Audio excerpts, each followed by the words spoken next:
Hello, everybody. It is Wednesday in Pittsburgh, Pennsylvania. My name is Adam Bittner, Assistant Sports Editor for Multimedia at the Pittsburgh Post-Gazette, joined for my weekly chat with Seth Engle of the Daily Collegian and the Post-Gazette about Penn State football, all things Penn State football, maybe a little bit of hoop. Another somewhat busy week of news, Seth. The big story being the hiring of Tom Allen as defensive coordinator, the former Indiana coach. Penn State fans should be fairly familiar with his work. The man who presided over that infamous 2020 upset in Bloomington has put together some pretty solid units. You and I did a podcast last week running down the candidates and saying who makes the most sense. I think Tom Allen was the number one guy on your list. So now that the move is all but official, what's your reaction to James Franklin's hiring here? Yeah, so the Board of Trustees Subcommittee on Compensation just met a few minutes ago. So they, approved his contract without saying his name. So there should be official word, any moment now from Penn State that Tom Allen will be the next defensive coordinator of Penn State, which is, as we talked about last week, one of the most, I think, attractive assistant coaching jobs in the country. This is a job that, the past two guys have gone on to be head coaches at the level. And Tom Allen now is maybe a guy who's had his career as a head coach. He's a little older than Pry and Diaz when they brought them in. And maybe this is a guy, if it works out, maybe he sticks around long term. But I think it's a good hire. You check off that box of a guy with head coaching experience. But, there are some questions about, his system and competency as a pure defensive coordinator. Yeah, I wanted to ask about that a little bit. Do you think the familiarity with, as being a former coach in the division, preparing every year to face a Manny Diaz defense, do you think that there's things to be learned from that he can glean and kind of keep that train moving a little bit and build on the things that Manny Diaz, the foundation he had kind of built, rather than start, from scratch? Or as a former head coach, is he going to want to come in here and do it his way? Yeah, well, Tom Allen's he's got his his Leo kind of persona thing, which is really, I think, ties into Penn State's ideology of loving each other, and I feel like that aspect is going to be able to transition pretty nicely. And the fact that he's a head coach, it's a different demeanor that you're going to get from a guy who's maybe been an assistant for his whole life. Rather than a guy who's, he's seen what it's like, not just as any head coach, but one at the Big Ten level, or in Manny Diaz's case at the ACC at the ACC level. I think it'll be an easy transition. They run a similar defense. They run the 4-3. They don't have to change anything up. He's a guy that I think will be able to come in and, maybe re-recruit the team in a way. I don't think people are really still thinking about entering the portal after Diaz left, but to kind of bring them back and say, okay, like I'm gonna, bring the same type of energy that the last guy had, and I think that's good. You mentioned that there are some questions. What are some of the questions you have about his ability to replicate what Manny Diaz did? Because I think it's kind of essential. It's Penn State's identity isn't top 30 defense, top 20 defense. It's top 10, sometimes top 5 defense. And that's a high expectation for any defensive coordinator that's coming in. Penn State's had good luck. So what are some of the possible downsides here in your eyes? Yeah, well, James Franklin said on Friday that he wanted to bring someone in that he was confident would be able to come in with the number one defense in the country and not be overwhelmed by that. And I don't think Tom Allen will be overwhelmed, but never in his life has he had a defense even remotely in the same category. Like with Andy Kotelnicki, you kind of look at the stats and what he was able to do with Kansas, and they were, in the upper echelon and in a ton of categories, doing so at a program with limited resources. With Tom Allen, this is a guy who has experience leading a defense.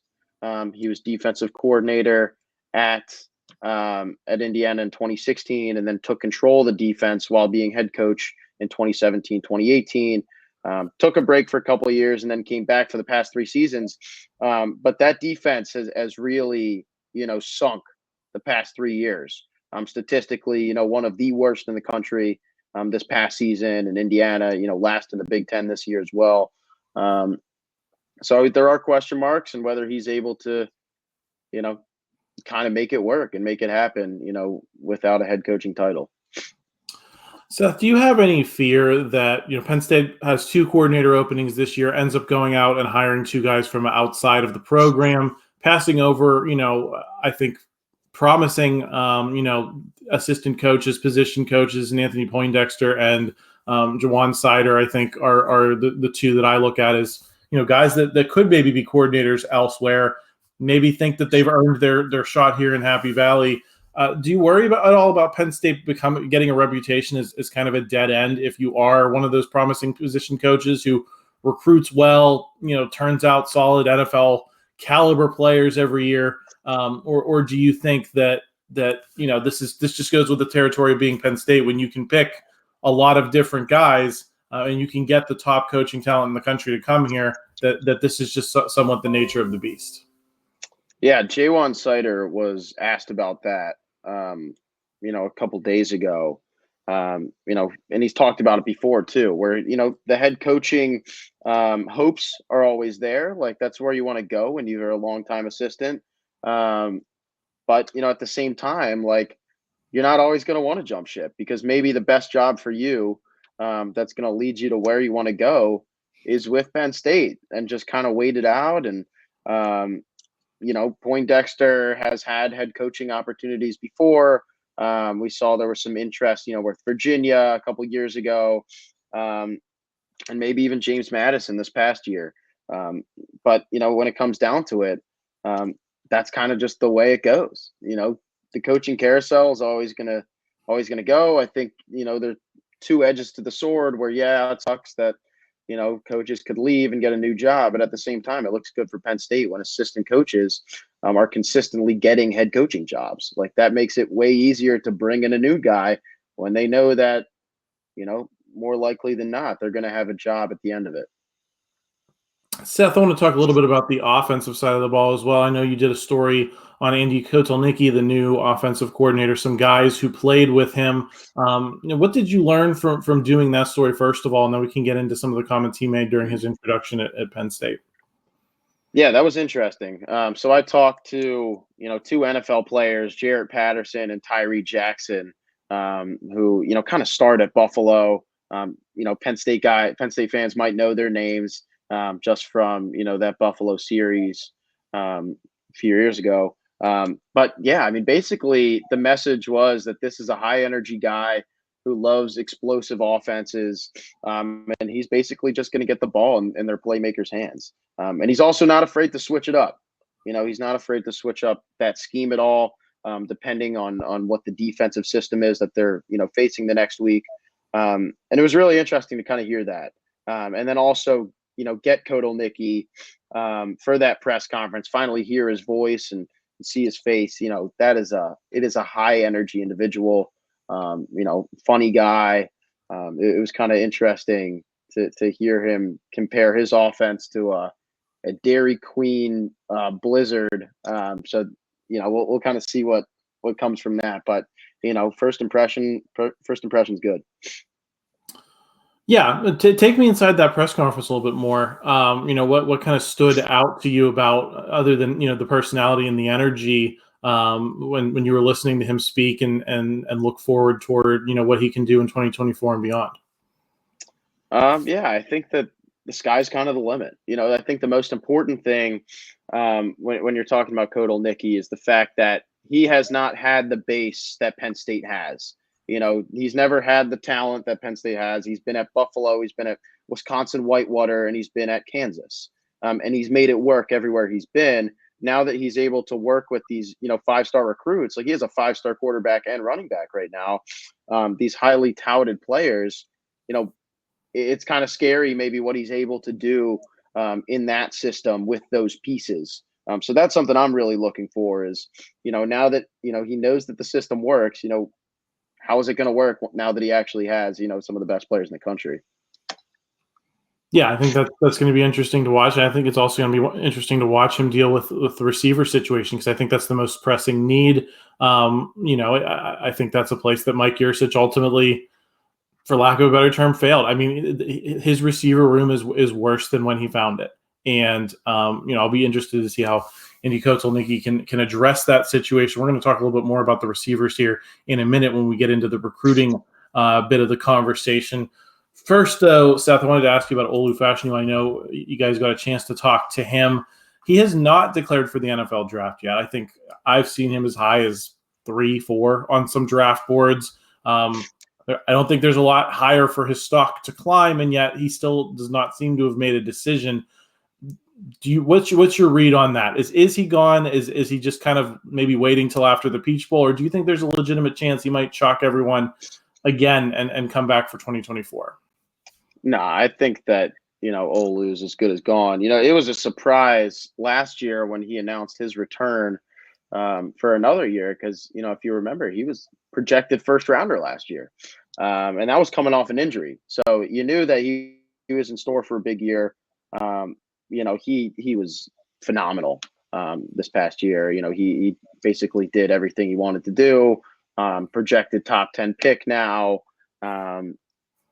I just think that it would be in his best interest to pack it up. He's graduated, got his degree, consensus All-American. There's not much more that I think he can even accomplish. But he will be traveling to the Peach Bowl. He did say that. So he'll be making the trip. But, I would not expect to see him play. And I also would not expect to see him back in 2024. Yeah, just an interesting situation because, Penn State has had some guys declare, opt out, or in some cases, was it Theo Johnson that declared but is going to play in the Peach Bowl? Yeah, he'll be participating. Yeah, so I think it's going to be interesting to see how that plays out. Was there anyone on the NFL draft front that you're surprised we haven't heard from yet? I think Tyler Warren's probably close to the top of my list. But are there any other guys on your radar that you're looking at and wondering what the decision might be? Yeah, we haven't heard from Kalen King yet. Last we heard from him, I asked him, after the Michigan State game, if he had made his mind up. Hadn't. But that's a guy you've kind of seen, sometimes listed in the first round of mock drafts, maybe second, third round now, after a kind of bumpy 2023. But I would expect to see him declare as well. There's always a possibility. But the fact that, at the open practice, last weekend, that he wasn't seen, neither was who else wasn't? It was Kalen, and Johnny Dixon wasn't there as well. That's kind of telling of maybe where they're focusing in the future. Do you think we see either one of them in the Peach Bowl? I would be surprised if you do. It's been reported that Johnny Dixon's opting out. We're still waiting on a word from him to make it official. Kalen, haven't heard anything from. But we'll see. We'll see what happens. But Ole Miss is looking pretty stacked and ready to go for the bowl game. Yeah, going to be interesting to break that game down. I think when we get into next week, we'll be right there, a few days away from the game. Looking forward to talking to you more about that next week. Right now, I want to talk about the signing day. Early signing day is this week. Penn State can start kind of dotting the T's, crossing the I's on. I think I mixed that up there, Seth. I think. But you guys know what I mean. Kind of finalizing this year's recruiting class. They're ranked number 17. I checked on Rivals right before we started the show. That always fluctuates, so don't quote me. But going into the show, they were at number 17. What's your read on this recruiting class, Seth? And are there a couple guys that might join that could maybe change the tenor for you between now and signing day, or on signing day? I just think that there aren't expected to be many surprises, as it typically goes with Penn State under James Franklin. They have their guys. It'll be another big class, and it's set to be the third consecutive top 15 class, which is a great success, especially in an era with mass competition across the board. Sometimes we don't even know how that all works with NIL and how these negotiations go, and we know programs are handling things differently. But Penn State has really stuck to the same model under James Franklin. And he called it an under-promise, over-deliver program. He's not going to promise you, a starting spot. You're going to have to come in and work your butt off and make the most of your role. So that's been the same thing, in 2014. It's the same thing in 2024, and it's working. So interested to see what kind of goes on there, and it's also interesting the fact that none of these guys decommitted, even with 2 coaching changes. They stayed strong, and they're still set to welcome every commit. Wanted to ask about the lack of an impact receiver in this group. They've got a couple, 3-star guys in there, at least according to Rivals. I don't know; they might be 4-stars somewhere else. But regardless, if they're 4 stars, they're borderline 4 stars. What is your view on where Penn State is at receiver? Because I think it's a concern for me, Seth, that it doesn't look like you're bringing in impact guys here. Maybe Peter Gonzalez develops into a pretty solid guy in this offense. Maybe you have you hit like you did on a Deion Butler type of situation, and that we see it all the time in college football. The star rankings don't purely determine whether a guy's going to be useful. So I don't want to presuppose anything about some of these guys coming in, but they're also not. There's no Marvin Harrison Jr. that you're looking at and saying that guy is going to be catching a ton of passes immediately and making the difference that this offense needs at that position going into this this following year. Is that a concern for you that they don't seem to be bringing in the guys that they can develop into that, and that they're going to have to go hunting for these guys in the portal for maybe another year, next year, even if things go well in the portal this year? If you guys have guys graduate, you might have to go back. To me, that's a big red flag for this program right now, as it's looking to compete with the Oregons, the USCs, the Ohio States, and the Michigans of the world. Yeah, I mean, recruiting, especially a wide receiver, has been a bit of an issue, and we've seen that over the past couple of years. And I think that comes down to this instability at the wide receiver coaching position, and now the instability at offensive coordinator. Kids want to know who's going to be coaching them. You know what I mean? And last year, it was a little late. Bringing in Higgins in the offseason, bit of a surprise, and Penn State really wasn't able to capitalize on any of these 4-star receivers. That being said, I think they're searching for some diamonds in the rough right now, and I think there are potentially some guys there. Tasir Denmark is a guy who they were able to flip from Oregon. He has a number of skills, and he stood out to James and the staff. And Peter Gonzalez from Pittsburgh backyard, from Central Catholic, big receiver, big, lengthy, athletic, quick. I spoke to him yesterday, and he's an extraordinary young man. I think he has some traits that could potentially capitalize very early, because he's not built like your typical freshman wide receiver. And then Josiah Brown is the 3rd receiver there, to kind of round up the group. He has skills and traits as well. I think it's just a matter of them coming in and, as it was repeated all year, separating yourself from the pack. That's what they've lacked, and I think that's what they have to prove early on. Do you think we see any of them this coming season, Seth? Or do you think they can get on the field? Just given that Penn State did not seem to have a ton of guys that have really staked to those jobs down for next year. Yeah, I mean, it's hard to say because it's so early. But having watched film, I mean, there's always a chance. And we'll kind of see what happens with the transfer portal too. Like you said, to be able to bring in a couple playmakers. James Franklin's likely hoping that those playmakers maybe provide a little more than what Dante Cephas and Malik McClain did this past year. But that is somewhere where you have to look, and it will increase that competitiveness. But the freshmen are going to try to bring their own as well, and also boost the competitiveness on the field.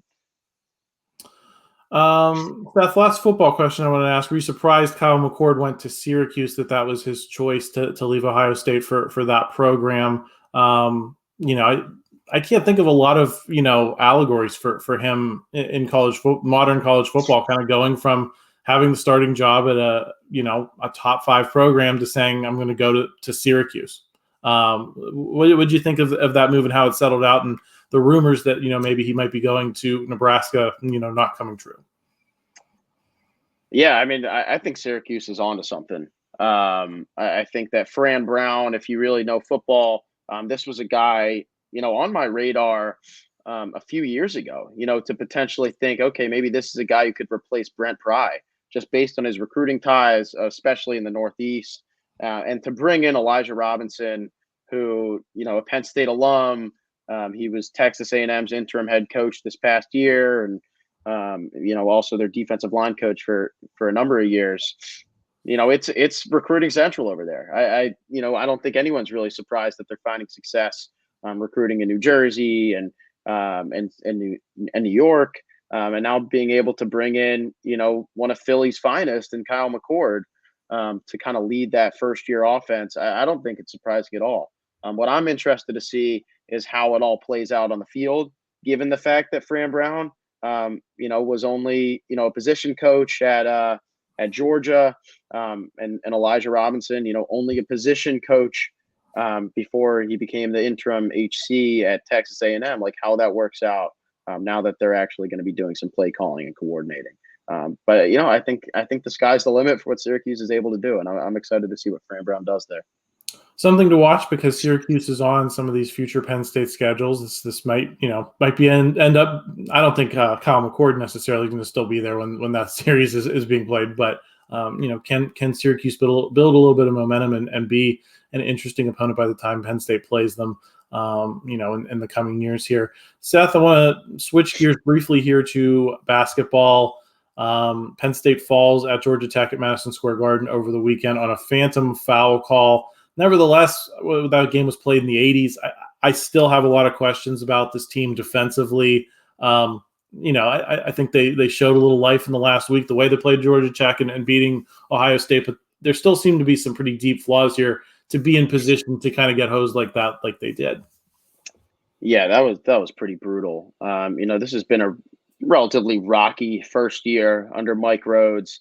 You had the 5 straight losses, and then to be able to beat Ohio State late, I think that was big for momentum, and they came into MSG, against another high major program, and stormed back. They stuck around for a while there, and should have won.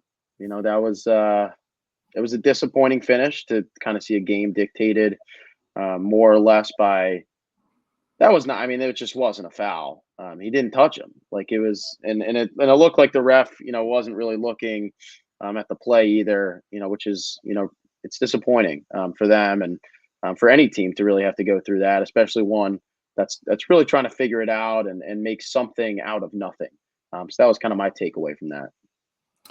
What do you think the identity is that you're starting to see from this program and how it wants to win? Maybe it's not quite there in terms of how it can win, but what do you think Mike Rhodes wants to do with this team, and especially as we look toward conference play beginning in earnest here?